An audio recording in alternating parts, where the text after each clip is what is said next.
Bonjour à tous et bonjour à toutes. Aujourd'hui, je vous présente la méthode TIP, qui est un outil pour gérer la crise émotionnelle ou la détresse émotionnelle. Alors, c'est quoi la crise émotionnelle ou la détresse émotionnelle? C'est quand vous êtes submergé par une émotion, quelle qu'elle soit d'ailleurs. Ça peut être la colère, l'angoisse, la culpabilité, et qu'en fait, vous avez l'impression que vous êtes en train de perdre pied, d'accord? Vous êtes complètement débordé, absorbé par cette émotion. Ça peut être aussi, alors ça peut être en réaction à une situation, quelque chose qui est monté progressivement, mais ça peut être aussi par exemple quand vous avez par exemple au travail un dossier à rendre, vous deviez le rendre dans une semaine et puis d'un seul coup on vous dit c'est à rendre pour demain matin, et d'un seul coup vous êtes débordé émotionnellement et du coup vous perdez tous vos moyens et vous ne savez plus comment aborder la situation. En fait, vous n'avez plus la capacité à accéder à votre cerveau cognitif, la partie cortex, et donc vous êtes vraiment dans la partie émotionnelle, limbique. Je vais vous présenter la méthode TIP. C'est une méthode en fait qui est issue de la thérapie comportementale dialectique, qui est issue elle-même des TCC. À la base, la TCD a été créée pour les borderline. En fait, c'est une psychiatre qui était elle-même, psychiatre psychothérapeute, qui était elle-même borderline, qui a erré pendant des années sans avoir de diagnostic précis, et puis jusqu'à ce qu'elle comprenne qu'elle était borderline, elle a créé sa propre méthode. Moi personnellement, je suis forcément formée à la TCD, mais je me sers aussi de la TCD, pas uniquement pour les troubles de la personnalité borderline, mais aussi pour tout ce qui est accompagnement des émotions, crise émotionnelle, parce qu'en fait la particularité du borderline, c'est qu'il a une instabilité au niveau émotionnel, au niveau relationnel, au niveau de l'humour, au niveau des comportements. Alors forcément, il y a 4 profils de borderline, ça je vous referai, je pense, une vidéo là-dessus. Donc tous les borderline ne sont pas au même niveau, mais il y a quand même cette instabilité émotionnelle de manière plus ou moins poussée selon le profil de borderline. Alors, TIP est une acronyme qui veut dire température, intense, comme activité intense, et le P de poser, poser sa respiration, poser sa relaxation, la relaxation du corps. Le type part du principe qu'à un moment donné, on va court-circuiter l'émotion. On va en fait, c'est comme si à un moment donné vous aviez une braise chaude, puis d'un seul coup la braise chaude en fait, voilà, parce qu'il y a eu un événement, un mot, la braise chaude se transforme en fait en incendie. Nous on va mettre tout de suite une couverture en fait sur cet incendie. Ça n'empêche que les braises restent là et restent chaudes. Et il suffit qu'il y ait un coup de vent, on enlève la couverture, effectivement, l'incendie va reprendre. Donc le type est vraiment à utiliser pour se calmer et redescendre d'un coup. Mais effectivement, si vous y repensez, ça va revenir. Et dans ce cas-là, après, on passe sur une autre compétence qui est la régulation émotionnelle. Et ça, je referai une autre vidéo parce que je ne peux pas tout faire. Alors, type, donc température. Température, on va en fait changer la chimie interne de l'organisme. On va en fait mettre de l'eau très très fraîche, très froide même, sur le visage, sur le corps. Pourquoi? Parce qu'en fait, ça crée une espèce de choc thermique au niveau de la chimie qui va en fait activer le système parasympathique. Il faut savoir, c'est que quand on est en angoisse, en instinct de survie, c'est le système sympathique qui se met en route, d'accord? Et tout l'organisme va se mettre en alerte. L'opposé donc c'est le système nerveux autonome, il y a le système sympathique d'un côté, et de l'autre côté, il y a le système parasympathique. Et on sait aujourd'hui que la cohérence cardiaque, par exemple, va activer le système parasympathique, mais on sait aussi que le froid peut activer le système parasympathique. Voilà pourquoi le soir, pour bien dormir, on vous recommande de ne pas faire de sport parce que ça fait monter la température, et on vous demande de prendre une douche froide, et surtout pas, comme on peut le penser, une douche chaude qui est un peu cocooning. Non, on va faire baisser la température pour activer au maximum le système parasympathique. Donc quand on est en crise, forcément l'organisme est en alerte, on va de manière un peu brutale, c'est vrai, activer ce système parasympathique. Pour ça en fait, on va aller se plonger dans l'eau très très fraîche, ou alors on peut avoir des poches de glaçons, un gant qu'on met au congélateur, et on va l'appliquer comme ça sur son visage, sur son cou, sur sa poitrine. D'accord? L'objectif c'est bien de changer la chimie interne pour activer très rapidement le système parasympathique.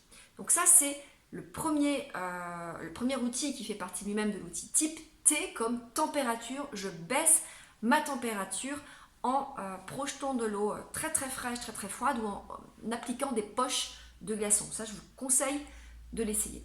La deuxième chose, alors qui semble complètement opposée, mais c'est pas grave, en fait l'objectif c'est de tester chaque outil et voir si ça fonctionne pour vous.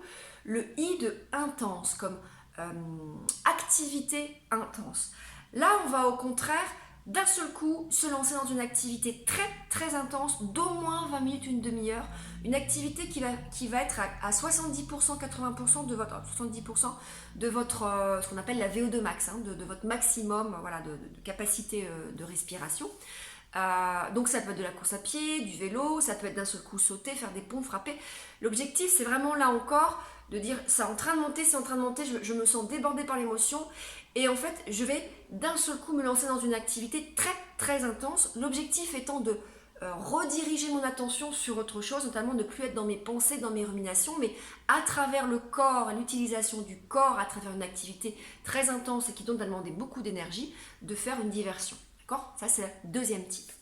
Troisième type, alors qui est celui le plus connu dans la gestion des émotions, et souvent très sous-estimé. Je sais que moi, souvent, quand j'aborde ces points-là en cabinet, alors surtout avec les étudiants, ils lèvent les yeux comme ça, c'est tout ce qui est respiration et relaxation. Et le troisième, dans l'acronyme, le P de type, c'est je viens poser ma respiration et poser ma relaxation corporelle. Et là, on va retrouver la cohérence cardiaque et on va retrouver la relaxation progressive de Jacobson. Donc la respiration, c'est bien appliquer à un moment donné sa cohérence cardiaque. Je viens justement diminuer le rythme et poser une respiration plus lente en cohérence cardiaque. On sait qu'on doit inspirer sur 5 secondes, expirer sur 5 secondes. Ça fait 6 respirations par minute, là où normalement quand on est en stress, on respire beaucoup plus vite. Il est aussi très important de respirer avec le ventre, d'avoir une respiration ventrale. Pour ça, je vous invite à revoir toutes mes vidéos sur justement la cohérence cardiaque, la crise de calme, sur ma chaîne YouTube dans la playlist stress, anxiété, troubles anxieux et burn-out, je crois. Donc on va poser sa respiration pour là aussi activer son système parasympathique. Alors on peut enchaîner aussi les éléments du type, hein, c'est-à-dire je peux à un moment donné tout de suite venir me mettre une poche d'air froid, de l'eau chaude, et derrière je vais faire ma relaxation, ma cohérence cardiaque, d'accord ? Et puis il y a la relaxation. La relaxation, elle sert à quoi ? À amener un état de détente du corps, parce qu'en gestion émotionnelle, tout est tendu. Hein, tout se tend très très vite, que ce soit l'angoisse ou la colère, tout est contracté, les mâchoires, la nuque. Voilà pourquoi on peut avoir d'ailleurs des courbatures, se sentir vraiment, on dit que j'ai le dos qui pèse, parce qu'en fait c'est le dos qui fait mal, les trapèzes qui font mal, la nuque et les épaules qui font mal. Dans la relaxation progressive de Jacobson, en fait on vient contracter, décontracter. Donc on inspire en gonflant le ventre, on coupe la respiration un moment, quelques secondes, et pendant que l'on coupe sa respiration, on contracte le corps, et puis après, on relâche. Alors on fait ça de manière progressive, d'abord les 2 poings, ensuite les bras, ensuite le visage, ensuite le haut du corps avec le ventre, ensuite le bas du corps, pour finir par le corps entier. J'ai fait aussi, je pense, une vidéo sur la relaxation de Jacobson, mais sinon vous pouvez en trouver plein sur YouTube. Je pense que j'en ferai une prochainement. Donc voilà, le type, c'est une technique pour gérer la crise émotionnelle. On vient court-circuiter. Donc l'incendie est en train de se lancer, hop, on met tout de suite une couverture. Ça n'empêche que ça peut très très vite repartir s'il y a un coup de vent, c'est-à-dire si j'y repense, si je suis avec quelqu'un qui me relance.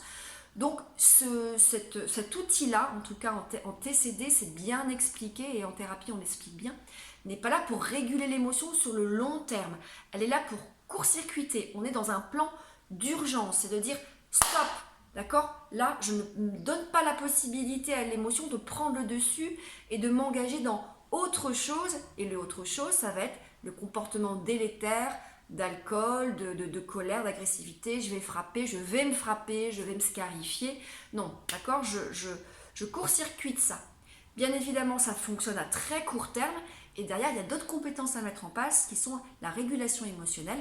Et ça, je vous ferai une autre vidéo, mais il y a plein de choses dont je vous ai déjà parlé, la concentration sur les sens, se divertir, aller voilà, visualiser un autre paysage. Mais je referai une vidéo, je pense, sur tout ça. Oui, 10 minutes, je vais m'arrêter là. J'espère que cette vidéo vous sera utile. À très bientôt.